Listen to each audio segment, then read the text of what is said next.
Hola colegas, en el día de hoy hablaremos acerca de los procesos expansivos renales. Iniciamos con las enfermedades quísticas. Dentro de ellas tenemos los quistes benignos, la enfermedad poliquística autosómica dominante, la enfermedad quística adquirida, la enfermedad de von Hippel-Lindau y la esclerosis tuberosa. Los quistes renales son las masas renales más frecuentes. Su frecuencia aumenta con la edad y se encuentran en la mitad de la población de más de 50 años. Para calificarlas como quistes simples, las lesiones deben presentar las siguientes características: luz anecoica, forma esférica u ovoidea, pared posterior bien definida y refuerzo posterior a la lesión. Los quistes pueden complicarse con hemorragia intraluminal. La misma puede causar débiles ecos internos, membranas fibrinosas, coágulos internos ecogénicos o niveles de líquidos residuos.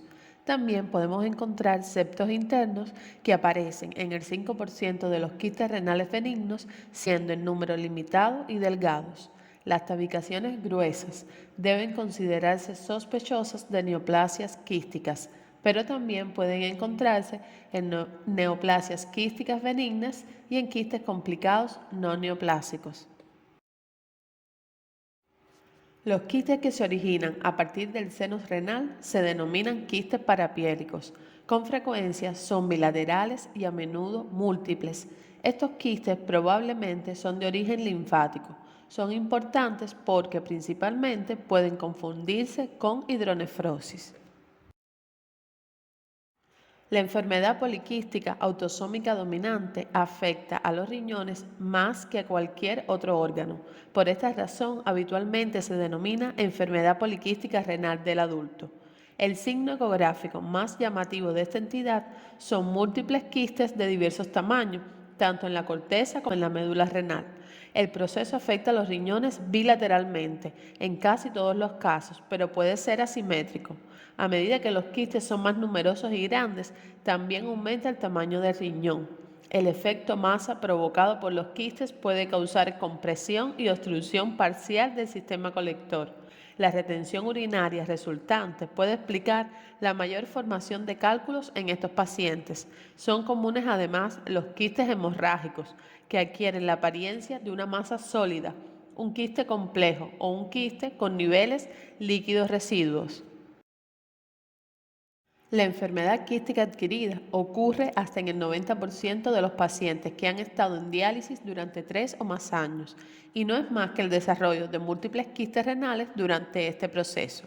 El tamaño de los quistes es variable y habitualmente se observan en el seno de un riñón ecogénico de pequeño tamaño.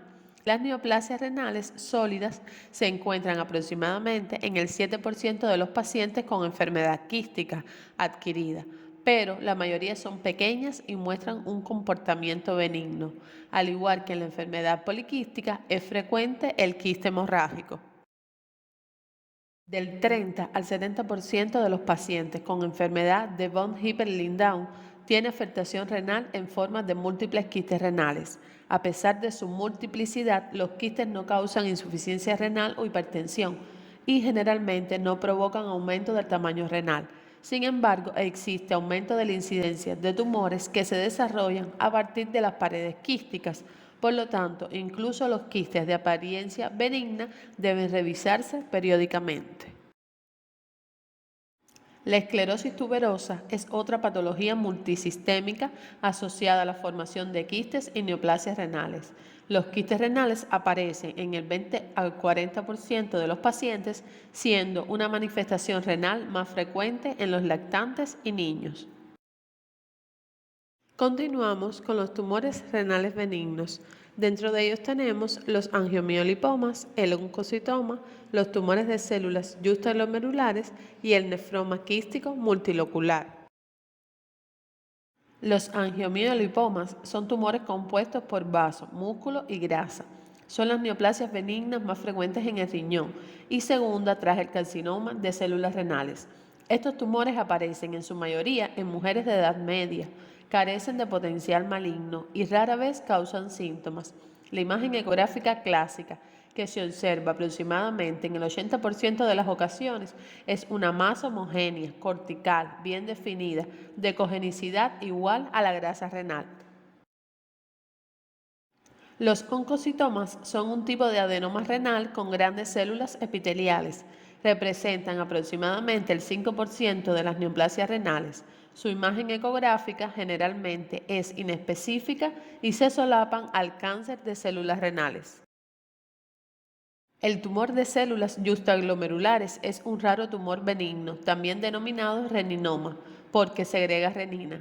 Suele ocurrir en su mayoría en mujeres jóvenes y las pacientes típicamente comienzan a mostrar signos y síntomas relacionados con hipertensión grave.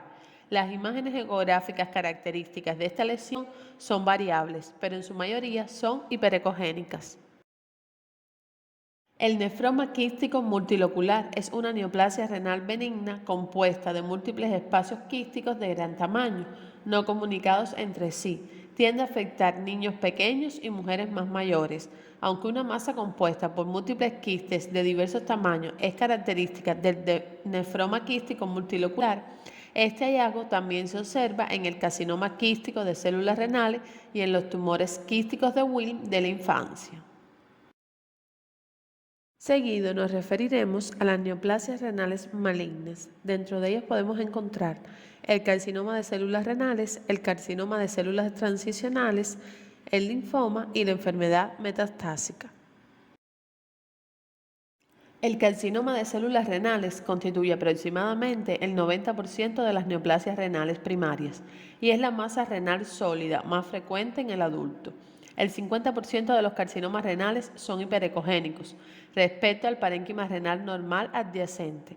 El 40% solo son ligeramente más ecogénicos que el parénquima renal, pero el 10% son intensamente hiperecogénicos hasta el punto de que presentan ecogenicidad similar al seno renal. Las lesiones de esta ecogenicidad incluso son más comunes entre los tumores de pequeño tamaño y podrían confundirse con angiomiolipomas. El 30% de los cánceres de células renales son isoecogénicos respecto al parénquima renal y el 10% son hipoecogénicos. Los tumores isoecogénicos se detectan cuando son exofíticos o cuando distorsionan el contorno renal. Muchos cánceres renales son complejos, bien sólidos con componentes quísticos al azar o bien sólidos con regiones hemorrágicas o necróticas.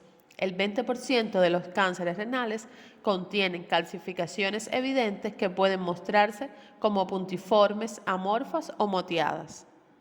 El carcinoma de células transicionales representa más del 90% de los tumores de estirpe urotelial. La mayoría de los carcinomas de células transicionales de riñón son demasiado pequeños para detectarse mediante ecografía. Los principales métodos de imagen empleados para la detención del mismo son la urografía intravenosa y la pielografía retrógrada. La imagen ecográfica de un carcinoma de células transicionales de mayor tamaño puede consistir en una masa intraluminal polipoidea, un engrosamiento del urotelio y una masa sólida inespecífica centrada en el seno renal. La mayoría de los linfomas renales aparecen en el seno de una enfermedad más extendida y se deben a la diseminación hematógena o a la invasión directa desde los ganglios linfáticos afectados adyacentes. El hallazgo ecográfico más característico son las masas hipoecoicas bilaterales múltiples. También puede observarse la infiltración difusa y el aumento regular del tamaño renal. Las metástasis renales ocurren generalmente en el seno de metástasis conocidas en otras localizaciones del organismo. Los tumores primarios que con mayor frecuencia metastizan en los riñones son pulmón, colon, mama, estómago, próstata, páncreas y melanoma. Las metástasis renales son típicamente sólidas y a menudo infiltrantes. A diferencia del carcinoma de células renales, es inusual que las metástasis sean complejas y quísticas. Para terminar, dejamos a su disposición una tabla donde se resumen las principales alteraciones focales del parénquima renal en relación a su ecogenicidad.